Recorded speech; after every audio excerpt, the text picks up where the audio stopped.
Hey friends, I'm Ajay. Welcome to our English channel. We will be discussing about a very important topic today, that is University Wits, as promised in last video. So in this very important video, we will be discussing about University Wits. So let's go ahead. Friends, the title, or it is a group of Elizabethan playwrights and pamphleteers. The title was suggested or given by the critic George Sainsbury, and there were 7 university wits. University wits, I mean 7 members were there. I have made this code to remember this easily. M and G, these 3 alphabet denote to 3 writers. These were from Cambridge University. And PLLO, we can call it PLO. So these 3 writers were from Oxford University. So let's decode this code. M for Christopher Marlowe, N for Thomas Ness, G for Robert Greene. I have made this code by using the initial of the surnames Marlowe, Ness and Greene. These 3 writers were educated from Cambridge University, and next 3 writers, George Peele, Thomas Lawes and John Lilly, were educated from Oxford University. Friends, there was a legend who was not educated from any university, but was still included in this group. Thomas Kidd, of course. The name Thomas Kidd, not university educated, is still included in this group. So we will discuss all the writers in detail one by one.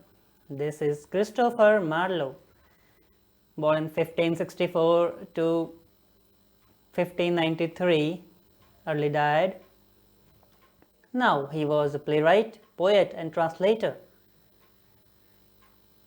I will definitely discuss about some interesting points about each and every writer, so this is really going to be very crucial for you. Often asked in exam, so many questions you will find, so many new points you will get in this video, so please watch completely and learn something new. He translated Ovid's Amoris and published as all Ovid's elegies.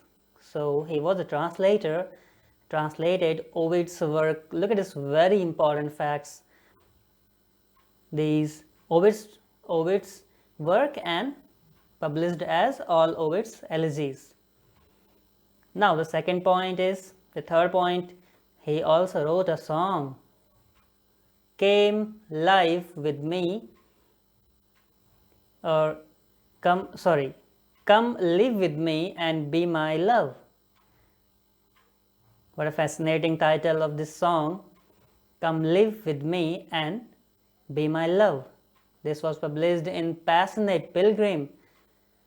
In last video we discussed about Passionate Pilgrim, in which we saw some of the sonnets of Sir William Shakespeare came in this anthology in 1599, and here we are getting this point. The song written by Christopher Marlowe was also published in this anthology. And the next, England's Helicon, this is also an anthology, a miscellany of lyrical and pastoral poetry of Elizabethan age, published by John Fleskitt. Remember this name, John Fleskitt, in 1600, with the edition in 1614, including pieces of work by Sidney, Spencer, Green, Lawes, Drayton and of course Walter Raleigh. So these were the writers who contributed in this anthology called England's Helicon. So all this becomes very important for our exams like NET, one-day competitive exams related to English literature. So the next one is He was also a homosexual government spy. He was killed by Ingram Fraser on 30 May 1593, as researched by Leslie Hodgson. Leslie Hodgson was a Canadian scholar of 20th century.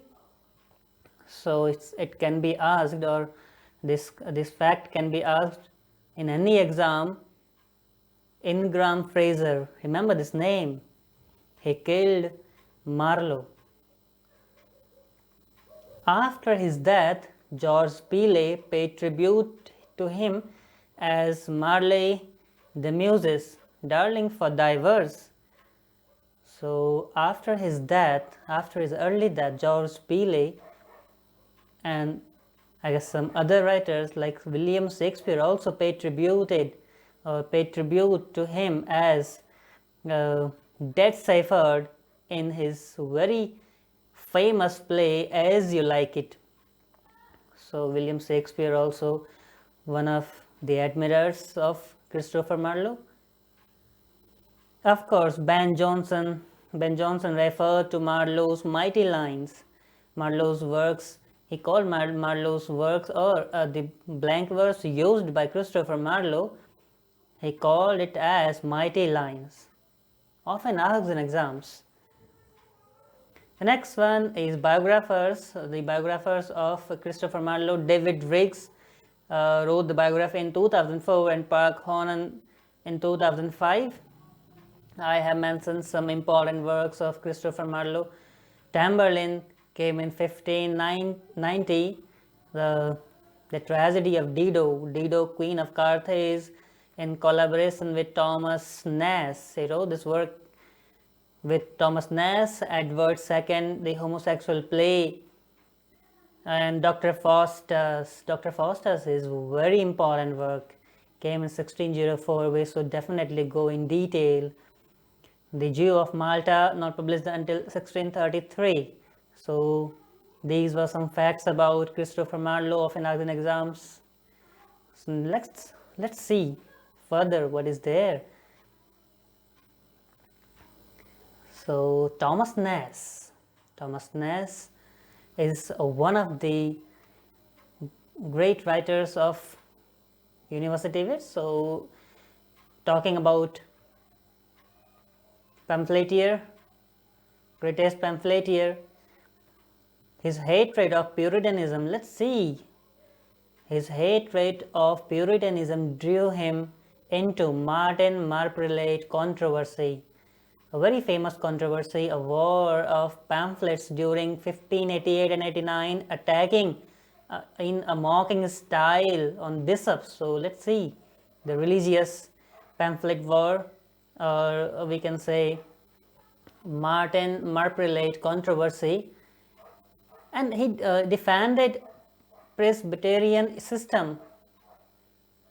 So Thomas Ness wrote Unfortunate Traveller, known as The Life of Jack Wilton, picaresque romance dedicated to 3rd Earl of Southampton. So very important work by Thomas Ness, The Unfortunate Traveller. Our earliest picaresque work. The book includes the parody of Sydney's Arcadia also. So it's a very important fact. Unfortunate Traveller, or the Jack Wilton, is a parody of Arcadia by Philip Sidney. Philip Sidney, the Renaissance man, ideal Renaissance man. He was amusingly satired. It is amusingly satired as Ingenioso. So he was called Ingenioso in 3 Parnassus plays between 1598 to 1602. These were a trilogy of plays where Thomas Ness was called as Ingenioso. The next one is Robert Greene in the series. He wrote Pandosto, Friar Bacon, Friar Bungay. These were some very important works of Robert Greene.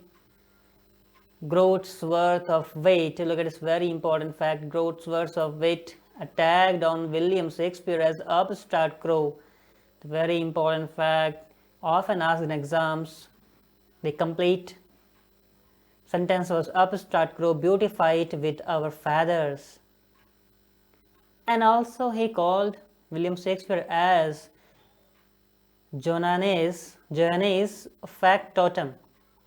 So Johannes factotum, who is in his own conceit the only, it is the archaic word, only sex scene. This is sex scene in a country, referring William Shakespeare as non-graduate dramatist newly arrived in London. So look at this fact, he called upstart crow and also Johannes factotum to William Shakespeare. So can be asked in exams. Now the next very important point is Green was also attacked by Gabriel Harvey. Okay, so Gabriel Harvey was also attacked Robert Greene, in 4 letters in 1592 as ape of Euphis and patriarch of sifters.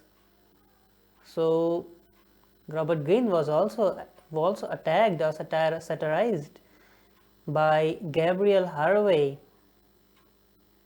In the same year, Thomas Ness defended him.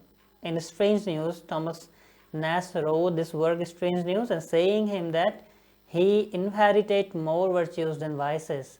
So Thomas Ness more or less defended Robert Greene. So look at this important fact about Robert Greene. Let's move further.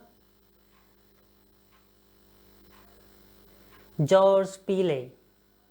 Now, coming into Georges Peele, the arrangement of Paris, Edward I, the Battle of Alcazar, the Old Wife's Tale, and A Farewell to Arms.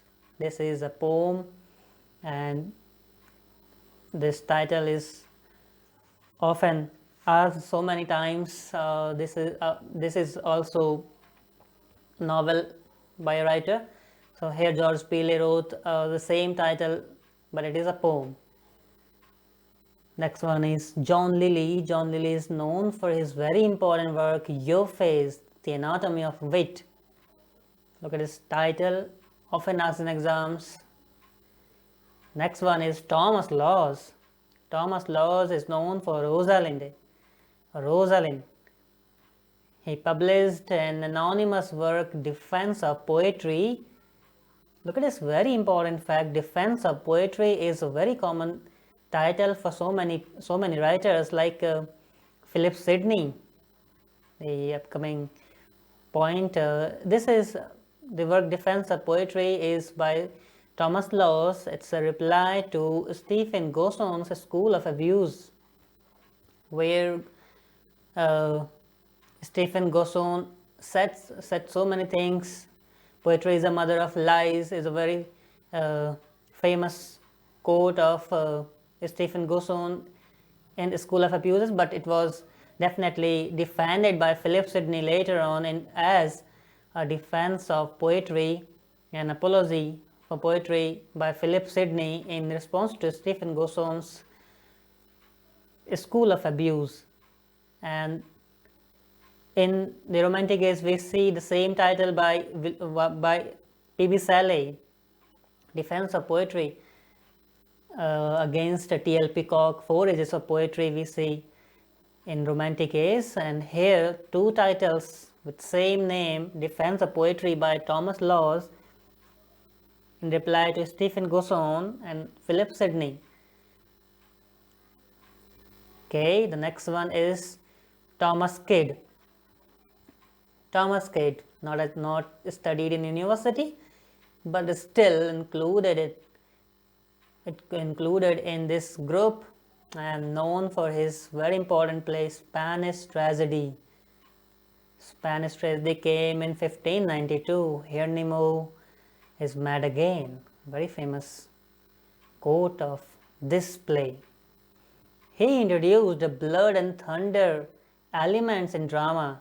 So very important fact, he introduced Blood and Thunder, and known for other works like The Householder's Philosophy, a prose translation of Tasso. Tasso is a very famous classical writer. The Tragedy of Solomon and Persida. So this is another work by Thomas Kyd, came in 1592. So friends, this is all for today. Thanks a lot. Thank you for watching this video. If you like this video, please do like, comment, share and subscribe the channel. Thank you very much.